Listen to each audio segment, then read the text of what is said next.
আজকে আমার 2014 থেকে সাংসদের যাত্রা শুরু। 2014 এবং আজকে 26, এই 12 বছরে আজকে দিনটা হচ্ছে আমার সবচেয়ে বড় দিন দেব সাংসদ হিসেবে।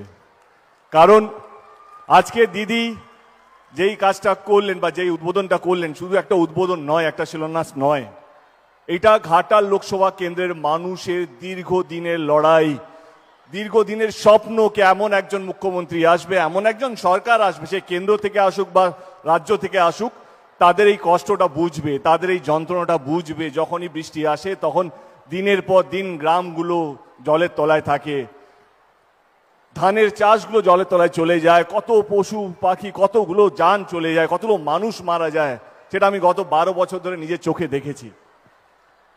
আমি 2014-তে যখন শপথ নিয়েছিলাম সাংসদে, আমার প্রথম স্পিচটাই বাংলায় দিয়েছিলাম এবং ঘাটাল মাস্টার প্ল্যান নিয়েই দিয়েছিলাম। এই ঘাটাল মাস্টার প্ল্যানটা কোনো টিএমসি বা কোনো বিজেপি বা কোনো কংগ্রেস বা কোনো সিপিএম এর জন্য নয়, এটা ঘাটাল লোকসভা কেন্দ্রের প্রত্যেকটা মানুষের জন্য। শুধু আমি একবার নয়, বারবার আমরা ঘাটাল মাস্টার প্ল্যান নিয়ে সংসদে, পার্লামেন্টে, ইনফ্যাক্ট মানসদা এখানে আছে, আমরা দিল্লিতেও গিয়েছিলাম, দিদি আমাদেরকে দিল্লিতে পাঠিয়েছিল তখন মিটিং করার জন্য জল দপ্তর মন্ত্রীর সাথে ওইখানে, তার সঙ্গে আমরা আলোচনা করি, কিন্তু কেউ আমাদের কথা রাখেনি। 2024-এ নির্বাচনের আগে দিদি কথা দিয়েছিলেন যে ঘাটাল মাস্টার প্ল্যানটা তিনি করবেন, এবং 2025-এ আমাদের বিধানসভার বাজেটে তিনি 500 কোটি টাকা স্যাংশনও করেন এবং আজকে তার শুভ উদ্বোধন হয়ে গেল।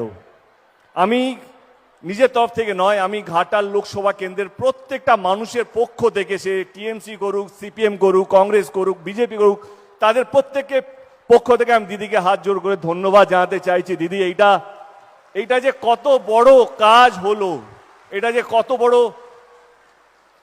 সমস্যার সমাধান হতে চলেছে আগামী দিনে, সেটা ঘাটাল লোকসভা কেন্দ্রের মানুষই হয়তো বুঝতে পারবে। কত মানুষ লড়াই করতে করতে চলে গেছেন, স্বপ্ন দেখেছেন কি এক না একদিন কেউ না কেউ করবেন, কেউ কথা রাখেনি। যিনি কথা রেখেছেন তার নাম হচ্ছে মমতা ব্যানার্জি, আমাদের 3 বারের মুখ্যমন্ত্রী। আজকে সোশ্যাল মিডিয়ার যুগ, আপনি একটা উচ্চবাচ্য কথা বললেই আপনি ট্রোল হয়ে যাবেন, এই তো দেব এটা বলছে বা অমুক